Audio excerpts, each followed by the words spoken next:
الله أكبر الله أكبر الله أكبر لا إله إلا الله الله أكبر الله أكبر ولله الحمد الله أكبر الله أكبر الله أكبر لا إله إلا الله الله أكبر الله أكبر ولله الحمد الله أكبر الله أكبر الله أكبر لا إله إلا الله الله أكبر الله أكبر ولله الحمد.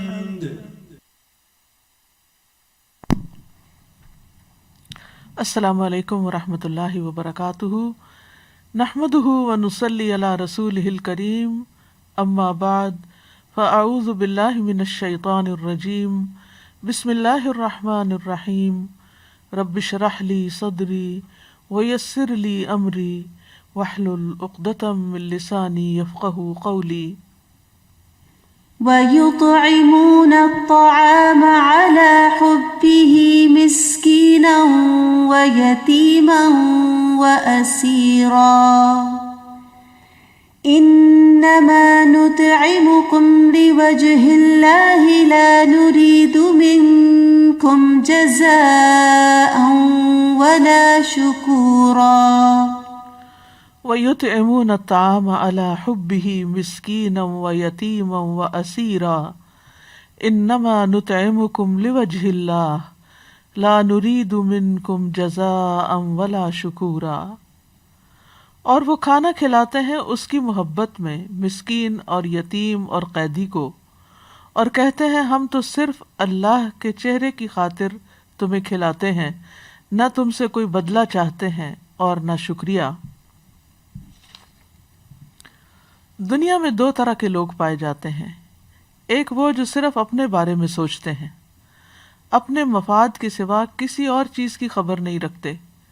وہ صرف ان کاموں میں دلچسپی رکھتے ہیں جس میں ان کا کوئی ذاتی فائدہ ہو. ایسے لوگ احساس سے عاری اور بے رحم ہوتے ہیں.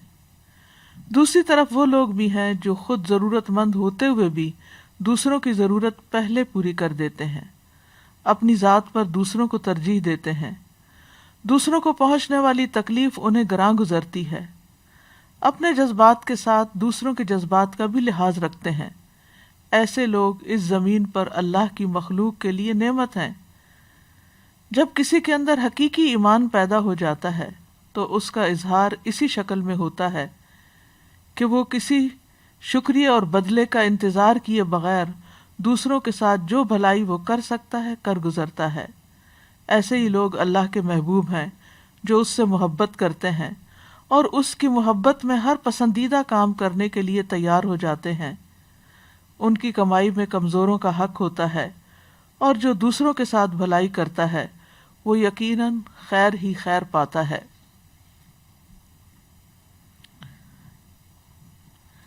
یہ آیات سورۃ الانسان کی ہیں، جس میں آتا ہے کہ ان الابرار یشربون من کأس کان مزاجها کافورا عینا یشرب بها عباد اللہ یفجرونها تفجیرا یوفون بالنذر ویخافون یوما کان شره مستطیرا ویطعمون الطعام علی حبه مسکینا ویتیما واسیرا انما نطعمکم لوجه اللہ لا نرید منکم جزاء ولا شکورا.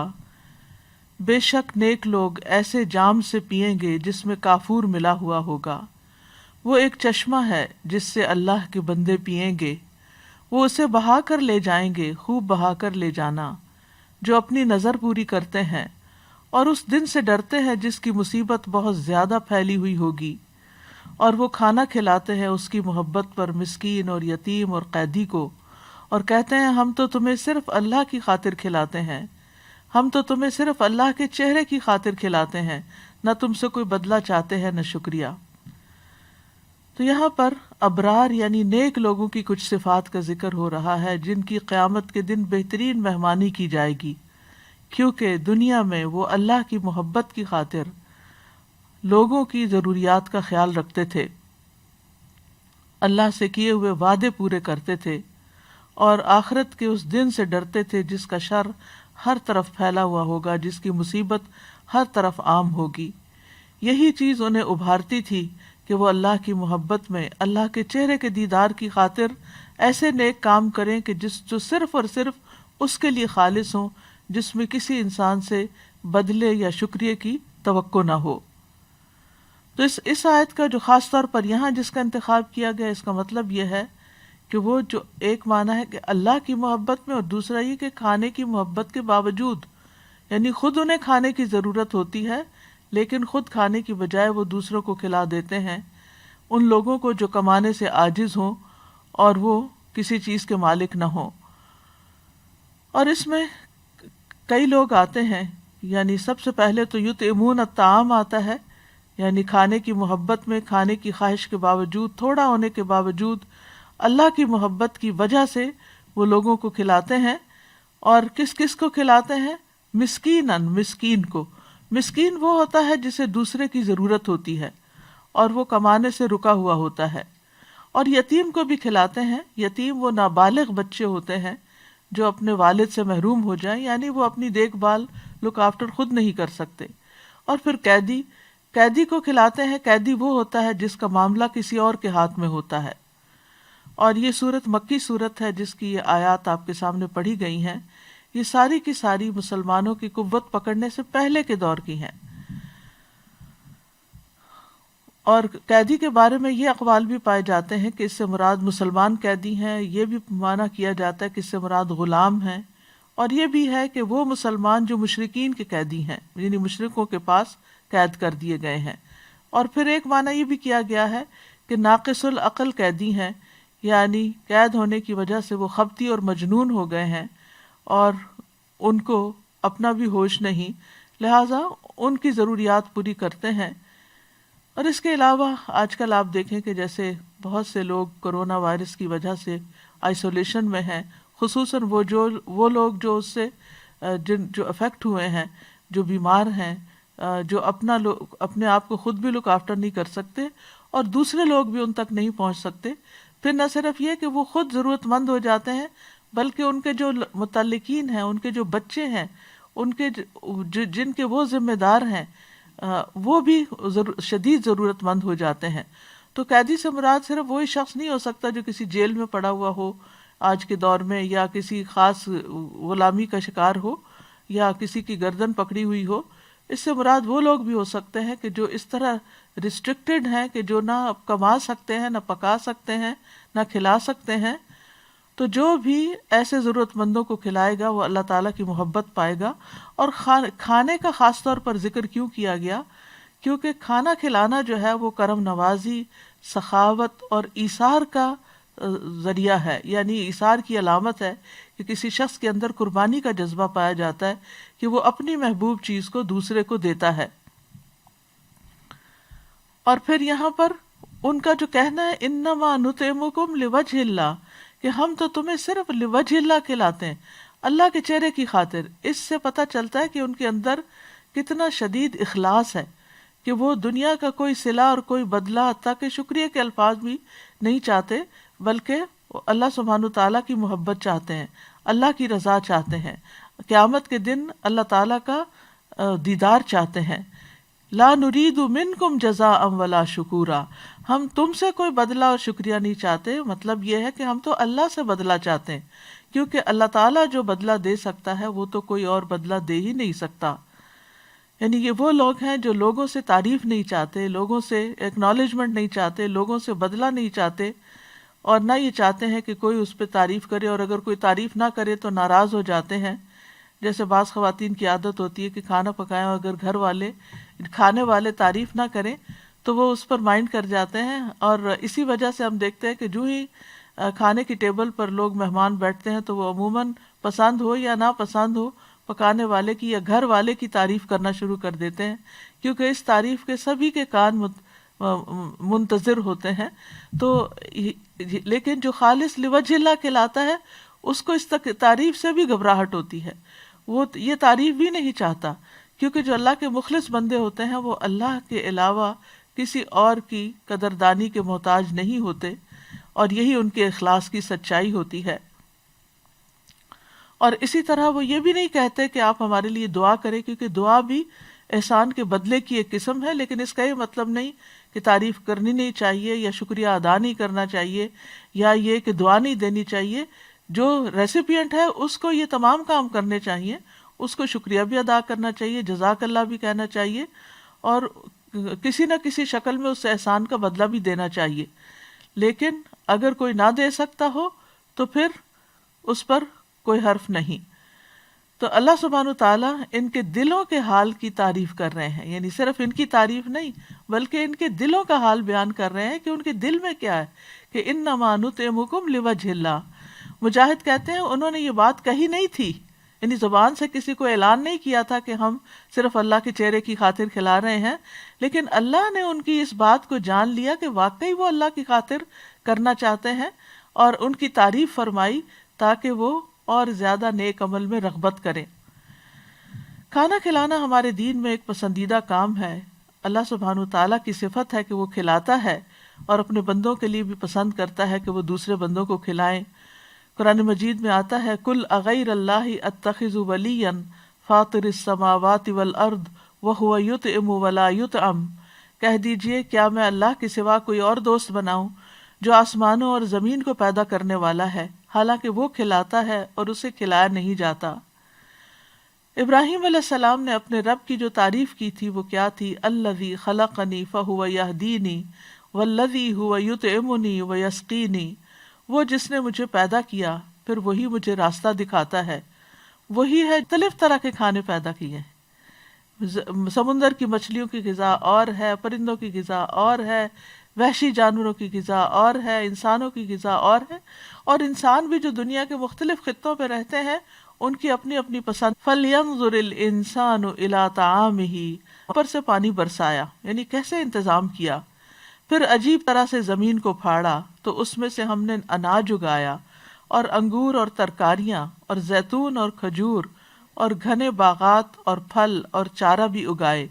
یہ سب کچھ تمہارے اور تمہارے مویشیوں کے لیے زندگی کا سامان ہے. کیونکہ کھانا اس لیے بھی بڑا عام ہے کہ اس پر انسان کی زندگی قائم ہے.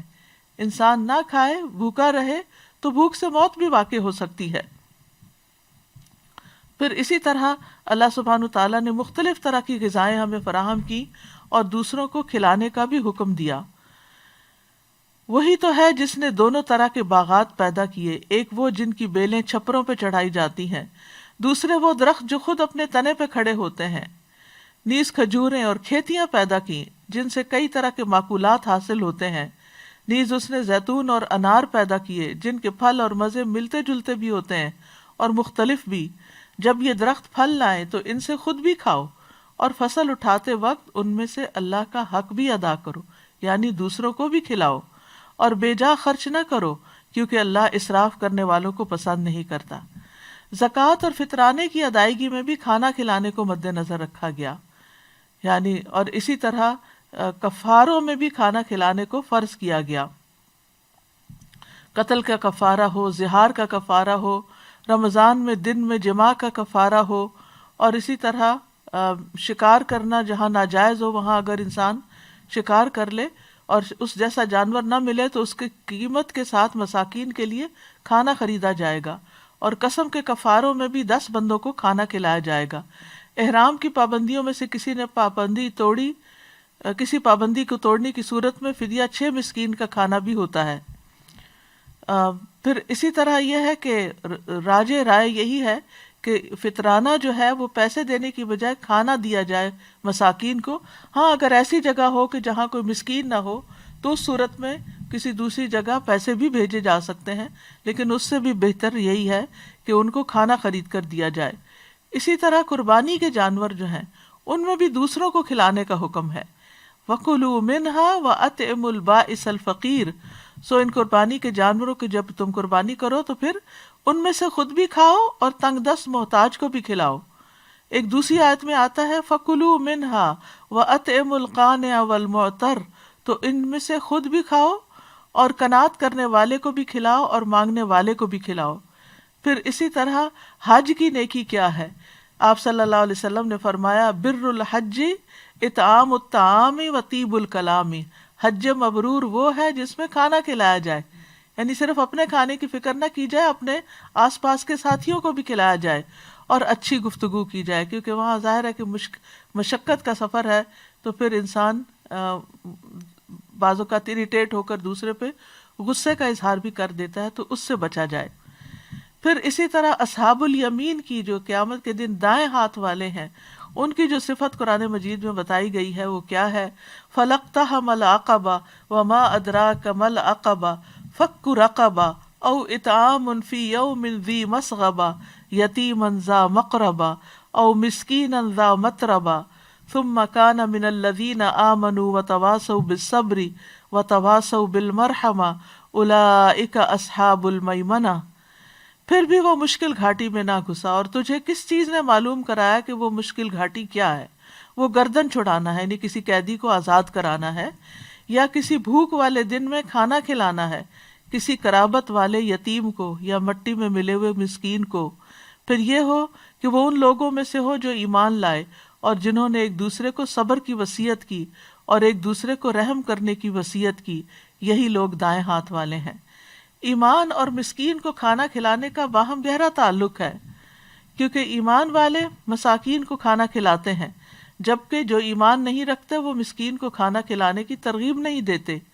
اِنَّهُ كَانَ لَا يُؤْمِنُ بِاللَّهِ الْعَظِيمِ وَلَا يَحُضُّ عَلَىٰ طَعَامِ الْمِسْكِينِ، بلا شبہ وہ عظمت والے اللہ پر ایمان نہیں رکھتا تھا، یہ جہنم میں جانے والوں کی خصوصیت بتائی گئی ہے، اور نہ مسکین کو کھانا کھلانے کی ترغیب دیتا تھا۔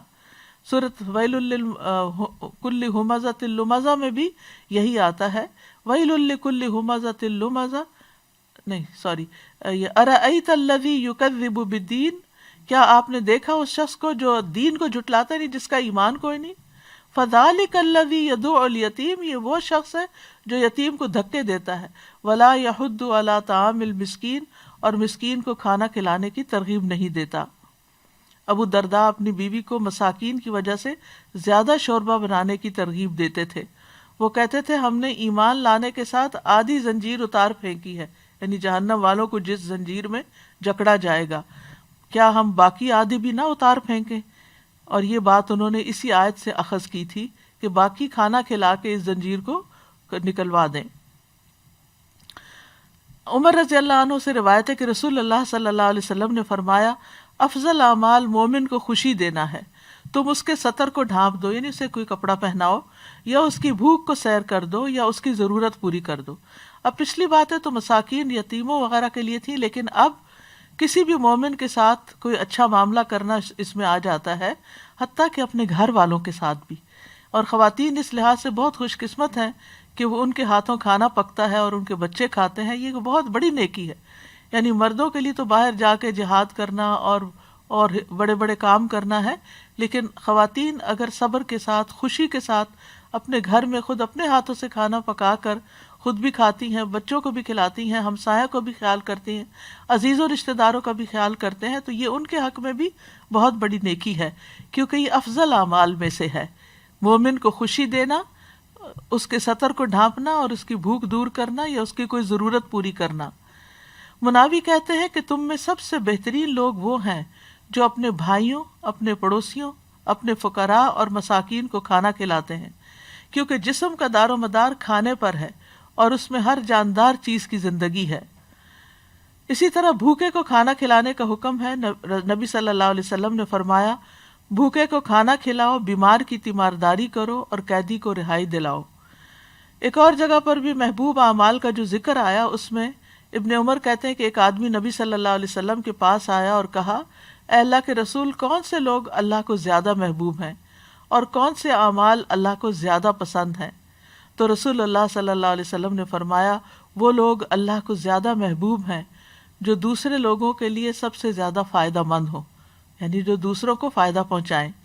اور اللہ عز و جل کے نزدیک سب سے زیادہ پسندیدہ اعمال یہ ہیں کسی مسلمان کو خوش کرنا، یا کسی کی تکلیف دور کر دینا، یا اس کا قرضہ ادا کر دینا، اور اس سے بھوک کو دور کر دینا یعنی کھانا کھلانا۔ اسی طرح ایک اور جگہ پر بہترین لوگوں کے بارے میں آتا ہے، حمزہ بن صہیب اپنے والد سے روایت کرتے ہیں کہ عمر رضی اللہ عنہ نے صہیب سے کہا تم اچھے آدمی ہو، کاش تم 3 صفات تم میں نہ ہوتی۔ صہیب نے کہا وہ کون سی ہیں؟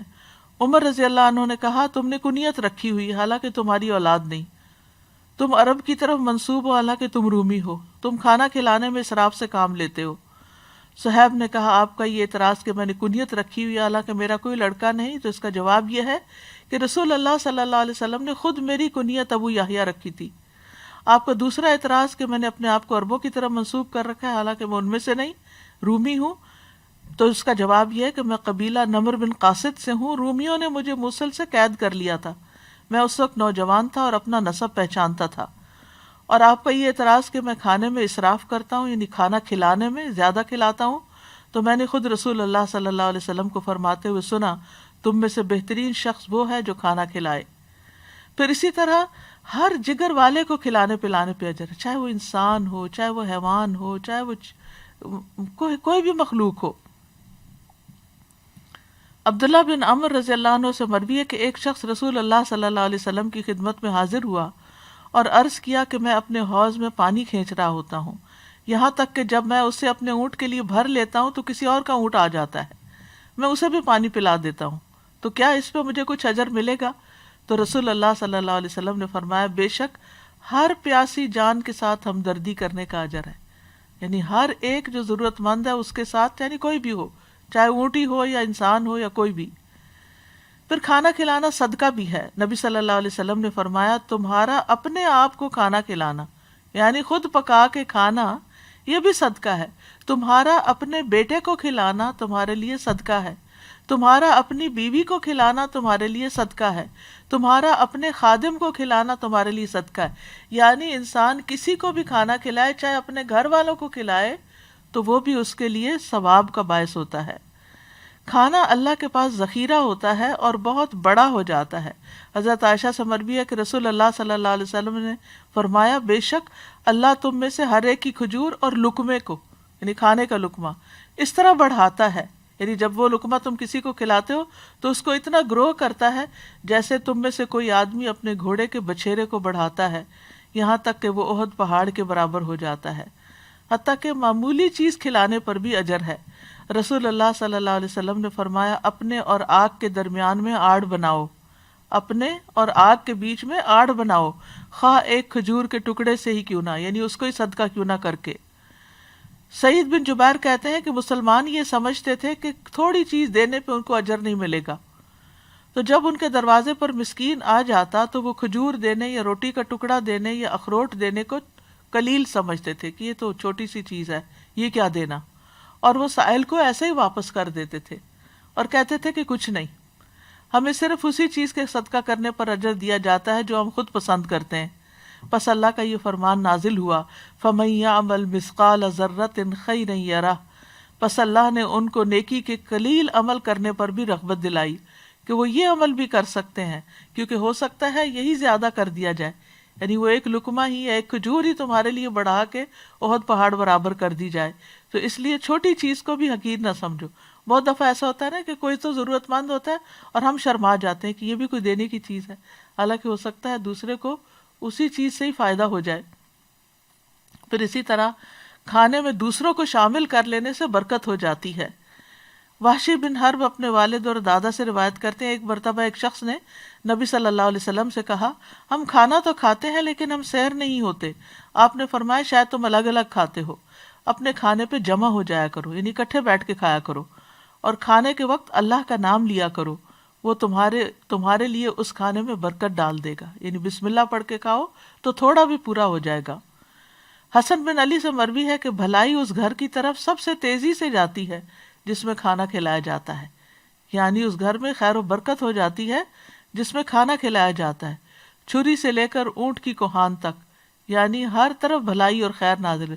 چھری سب سے چھوٹی چیز ہے اور اونٹ کی کوہان سب سے اونچی چیز ہے، یعنی اس میں بھی چھری میں بھی برکت اور اونٹ کی کوہان میں بھی برکت۔ پھر اسی طرح یہ ہے کہ کھانے میں پڑوسی کو شامل کرنا چاہیے۔ ابو ذر سے مروی ہے، وہ کہتے ہیں مجھے میرے خلیل نے 3 باتوں کی وصیت فرمائی کہ بات سنو اور اطاعت کرو اگرچہ کٹے ہوئے اعضاء والے غلام کی حکمران کیوں نہ ہو۔ نمبر 2، جب سالن بناؤ تو اس کا پانی بڑھا لیا کرو، پھر اپنے ہمسائے میں رہنے والوں کو دیکھو اور بھلے طریقے سے ان تک پہنچاؤ۔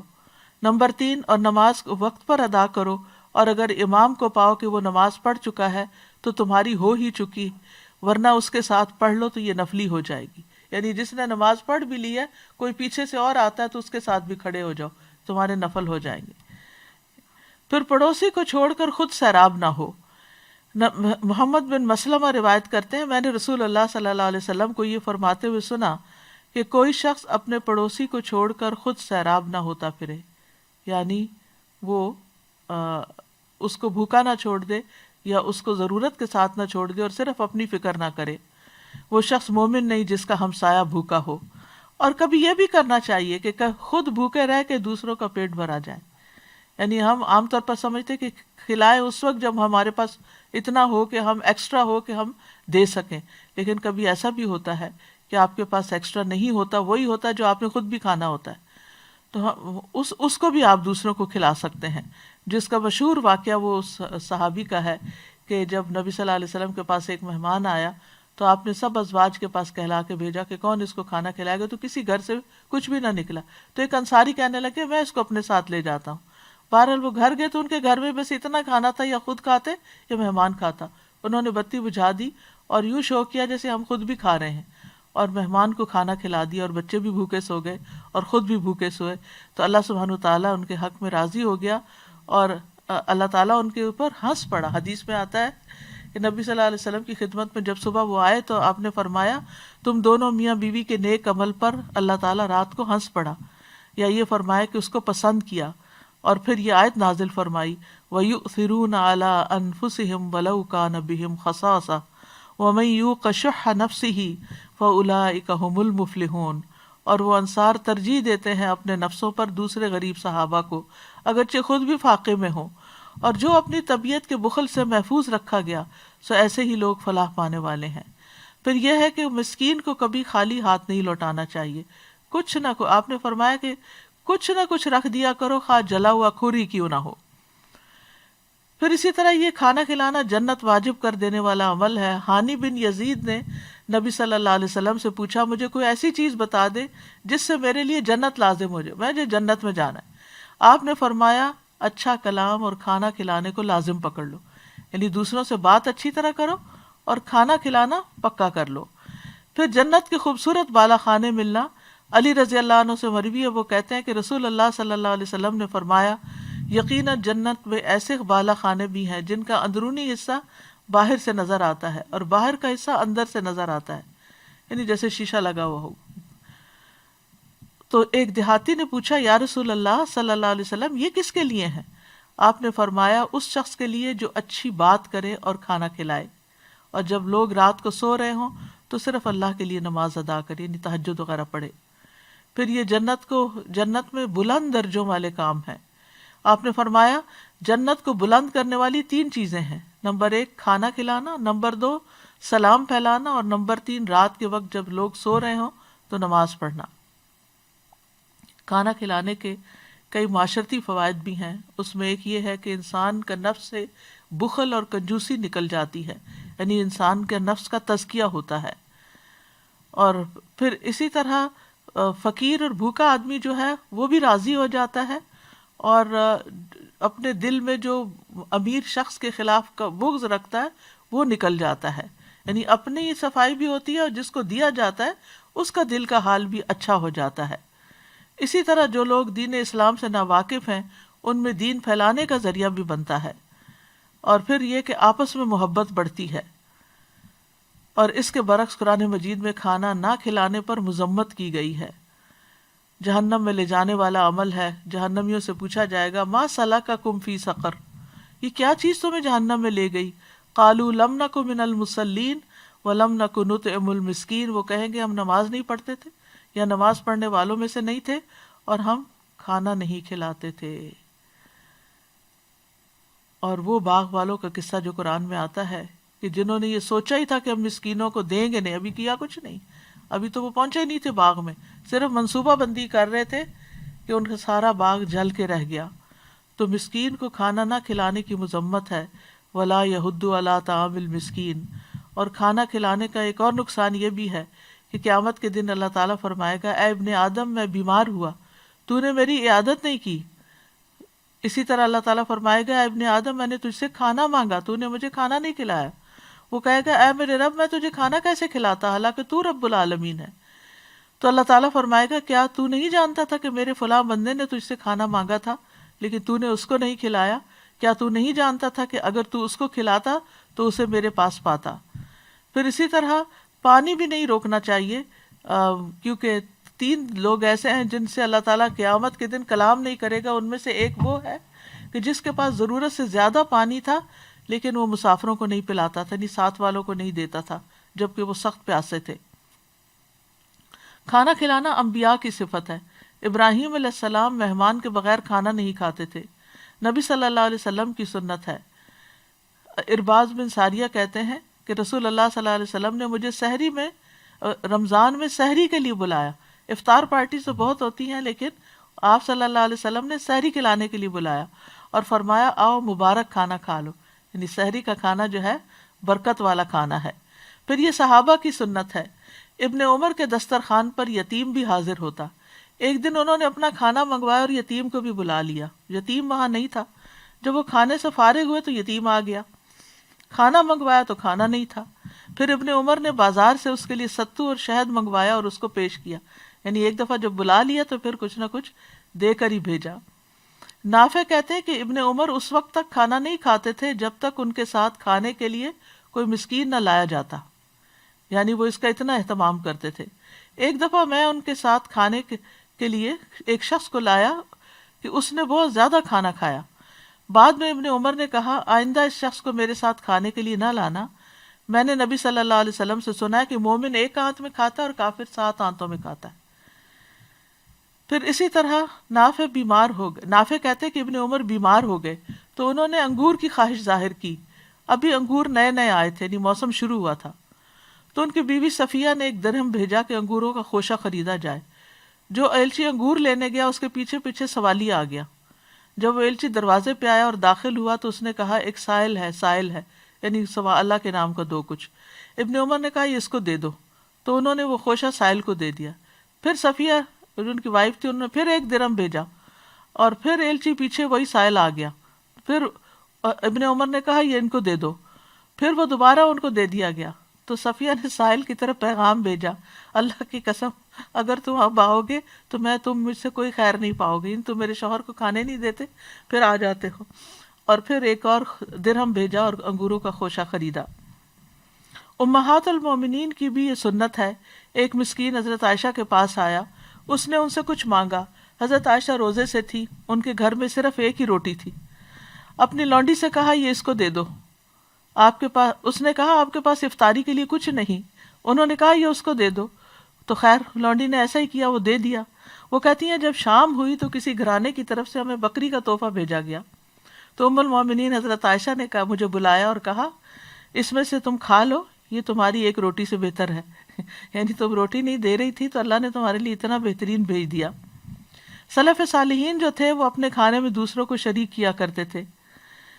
بہت سے لوگ افطاری میں دوسروں کو ساتھ کھلانے پہ ترجیح دیتے، ان میں سے عبداللہ بن عمر، داؤد طائی، مالک بن دینار اور احمد بن حنبل ہیں۔ ابن عمر یتیموں اور مساکین کے ساتھ روزہ افطار کرتے۔ اگر ابن عمر کو یہ علم ہو جاتا کہ ان کے گھر والوں نے ان کو مساکین اور یتیموں سے دور ہٹایا تو اس رات افطاری نہ کرتے، یعنی کہ وہ بہت زیادہ اس بات کا خیال رکھتے تھے۔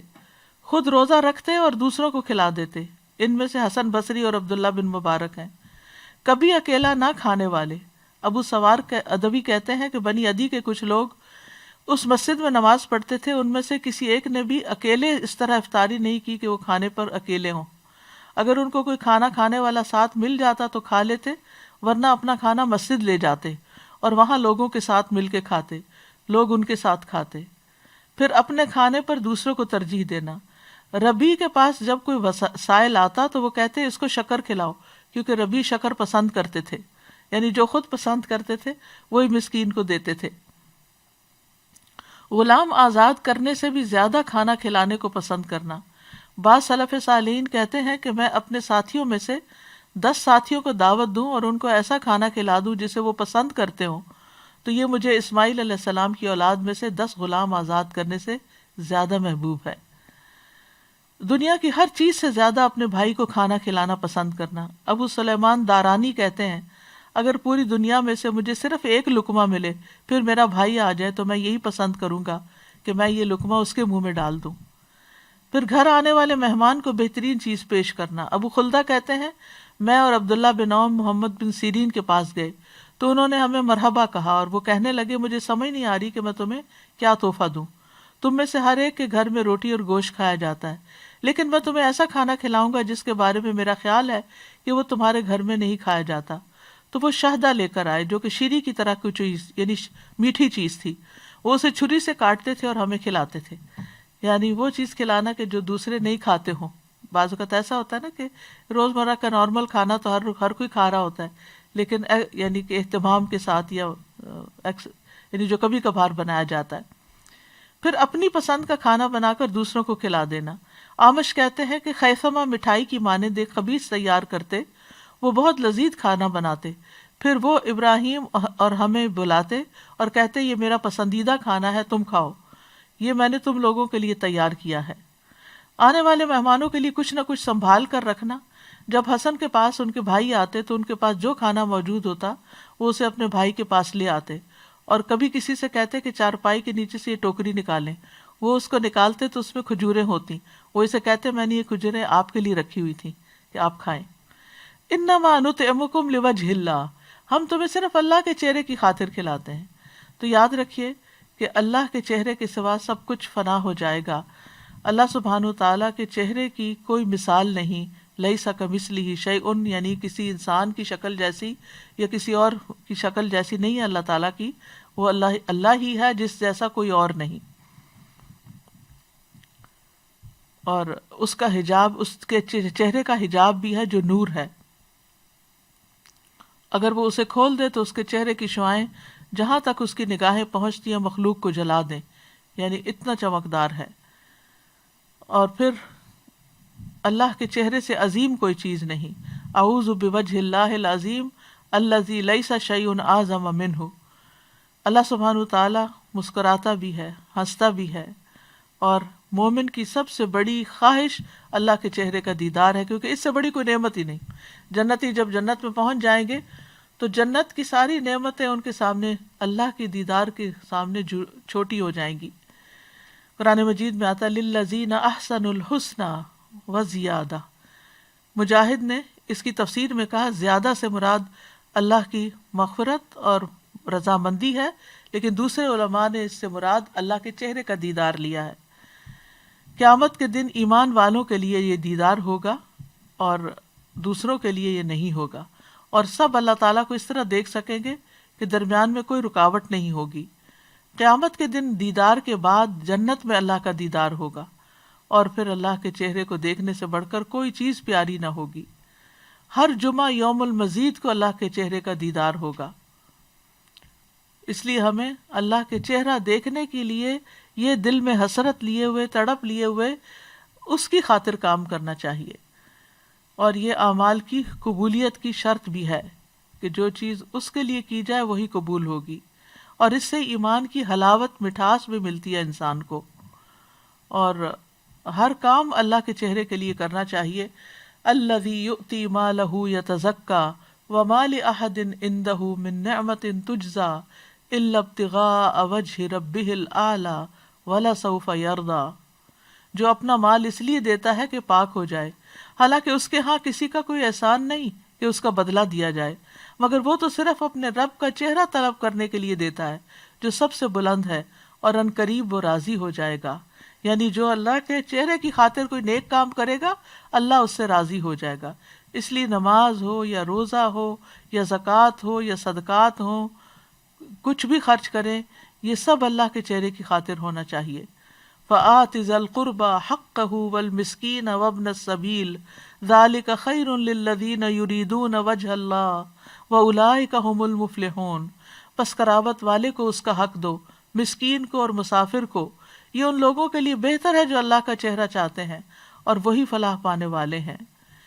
اور اسی طرح جو بھی کسی کو کچھ دے، چھوٹی نیکی کرے بڑی نیکی، دل میں یہی ہو کہ میں اللہ کو دیکھنا چاہتی ہوں، چاہے قرآن پڑھنا ہو، چاہے پڑھانا ہو، چاہے ذکر کرنا ہو، چاہے لا الہ الا اللہ پڑھنا ہو، چاہے نیکی کے مسجدوں کی طرف جانا ہو، نیکی کے کام کرنے ہو، اللہ کی راہ میں جد و جہد کرنی ہو، اللہ کے لیے کوئی نظر ماننی ہو، صبر کرنا ہو، غصہ پینا ہو، دوسروں کو معاف کر دینا ہو، یہ سب کچھ اللہ سبحانہ تعالیٰ کا چہرہ چاہتے ہوئے ہی کرنا چاہیے، حتیٰ کہ اپنی ذمہ داریاں پوری کرنے کے لیے۔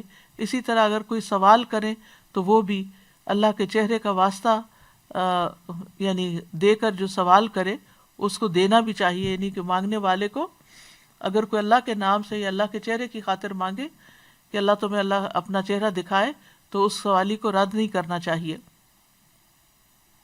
آپ نے فرمایا جو تم سے اللہ کے نام پر پناہ طلب کرے اس کو پناہ دو، اور جو تم سے اللہ کے چہرے کے واسطے سے سوال کرے اس کو بھی دو۔ اور ہمیں دعا بھی مانگنی چاہیے اللہ سے کہ اللہ ہمیں اپنا دیدار عطا کر۔ اور یہ ایک لمبی دعا ہے جس کے ایک حصے میں یہ بھی دعا آتی ہے، اللہم بعلمک الغیب وقدرتک علی الخلق احینی ما علمت الحیات خیرا لی وتوفنی اذا علمت الوفاة خیرا لی اللہم واسألک خشیتک فی الغیب والشہادہ واسألک کلمۃ الحق فی الرضا والغضب واسألک القصد فی الفقر والغنى واسألک نعیما لا ینفد واسألک قرۃ عین لا تنقطع واسألک الرضا بعد القضاء واسألک برد العیش بعد الموت اور واسألک لذۃ النظر الی وجہک والشوق الی لقائک فی غیر ضراء مضرۃ ولا فتنۃ مضلۃ اللہم زیننا بزینۃ الایمان وجعلنا ہداۃ مہتدین۔ باقی حدیث کی بجائے میں اس صرف پارٹ کا ترجمہ کروں گی۔ اور تیرے چہرے کو دیکھنے کی لذت کا سوال کرتا ہوں اور تجھ سے ملاقات کا شوق مانگتا ہوں، بغیر اس کے کہ کسی نقصان دہ مصیبت میں پھنسوں یا کسی گمراہ کن فتنے میں مبتلا ہوں۔ اے اللہ ہمیں ایمان کی زینت سے مزین کر دے اور ہمیں ہدایت یافتہ لوگوں کا رہنما بنا دے۔ پھر اللہ کے چہرے کا وسیلہ دے کے دعا کرنی چاہیے۔ اعوذ بوجہ قعقاع بن حکیم کہتے ہیں کہ کعب الاحبار نے کہا اگر میں چند کلمات نہ پڑھتا تو یہودی مجھے گدھا بنا دیتے، یعنی اتنا جادو کرتے تھے۔ لوگوں نے پوچھا وہ کیا ہے؟ کعب نے کہا اعوذ بوجہ اللہ العظیم الذی لیس شیء اعظم منہ وبکلمات اللہ التامات التی لا یجاوزہن بر ولا فاجر وباسماء اللہ الحسنی کلہا ما علمت منہا وما لم اعلم من شر ما خلق وبرأ وذرأ۔ میں اللہ کے عظیم چہرے کی پناہ مانگتا ہوں جس سے عظیم کوئی اور چیز نہیں، اور اس کے مکمل کلمات کے ساتھ پناہ چاہتا ہوں جس سے کوئی نیک یا بد آگے نہیں بڑھ سکتا، اور اللہ کے تمام اسماء حسنہ کے ساتھ پناہ چاہتا ہوں جن کو میں جانتا ہوں اور جن کو میں نہیں جانتا، اور اس چیز کے شر سے جس کو اللہ نے بنایا، پیدا کیا اور پھیلا دیا۔ بہت ہی جامع اور خوبصورت دعا ہے۔ اب کرنے کے کام کیا ہے؟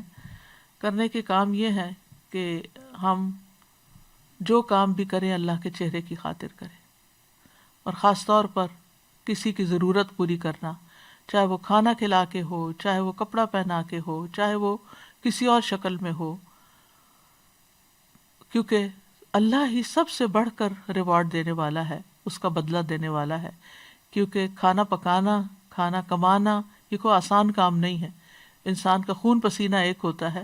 تو جو شخص محنت مشقت تک کر کے تکلیف اٹھا کے یہ کام کرتا ہے پھر اور وہ اللہ کی خاطر کرے تو اس کو اس کا اجر ملتا ہے۔ بعض لوگ بندوں کی تعریف کی خاطر جب کرتے ہیں اور بندے تعریف نہیں کرتے تو وہ سخت فرسٹریشن کا شکار ہوتے ہیں۔ تو اس لیے اگر انسان کو یہ پتا ہو کہ میرے رب نے دیکھ لیا، میرے رب نے قدردانی کی، تو یہ چیز اس کے دل میں خوشی بھر دیتی ہے۔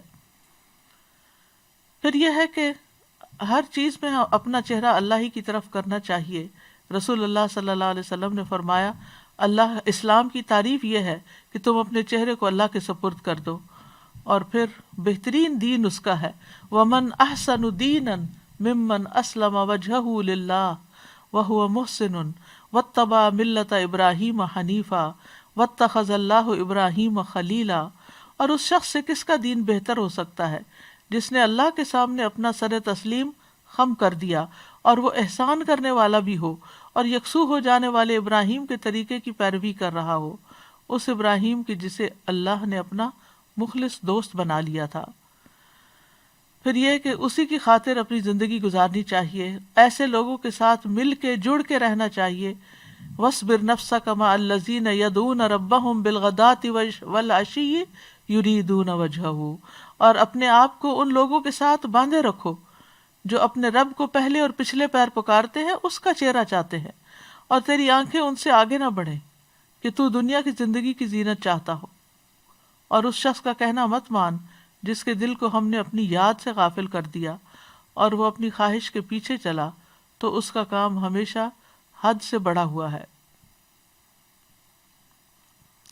پھر یہ ہے کہ نماز میں، دعا میں یکسوئی اختیار کرنی چاہیے. قربانی کے وقت اپنا رخ اللہ کی طرف کر لینا چاہیے.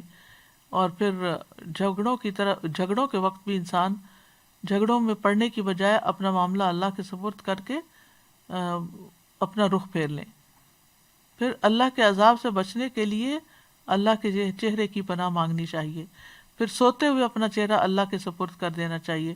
اللہم اسلمت وجہی الیک وفوضت امری الیک والجأت ظہری الیک رغبتا ورہبتا الیک لا ملجأ ولا منجا منک الا الیک آمنت بکتابک الذی انزلت وبنبیک الذی ارسلت. اے اللہ، میں نے اپنا چہرہ تیرے سپرد کر دیا، اپنا معاملہ تجھے سونپ دیا. میں نے تیرے ثواب کی توقع اور تیرے عذاب کے ڈر سے تجھی کو پشت پناہ بنا لیا. تجھ سے بھاگ کر کہیں اور پناہ اور نجات کی جگہ نہیں مگر تیرے ہی پاس. اے اللہ، جو کتاب تو نے نازل کی میں اس پر ایمان لایا، جو نبی تو نے بھیجا میں اس پر ایمان لایا. تو اگر تم اس حالت میں مر گئے، یعنی اس ایمان اور اس رغبت کے ساتھ، فرمایا تم فطرت پر مرو گے. اور اس کو باقی سب دعاؤں کے آخر میں پڑھو. تو اس سے یہ پتہ چلتا ہے کہ نبی صلی اللہ علیہ وسلم نے بعض اوقات احادیث کی ترتیب بھی بتائی. اللہ سبحانہ وتعالی ہمیں عمل کی توفیق عطا فرمائے. وآخر دعوانا ان الحمد للہ رب العالمین. سبحانک اللہم وبحمدک اشہد ان لا الہ الا انت استغفرک واتوب الیک. السلام علیکم ورحمۃ اللہ وبرکاتہ. اللہ اکبر اللہ اکبر اللہ اکبر لا الہ الا اللہ اللہ اکبر اللہ اکبر وللہ الحمد. اللہ اکبر اللہ اکبر اللہ اکبر لا الہ الا اللہ اللہ اکبر اللہ اکبر وللہ الحمد. اللہ اکبر اللہ اکبر اللہ اکبر لا الہ الا اللہ اللہ اکبر اللہ اکبر وللہ الحمد.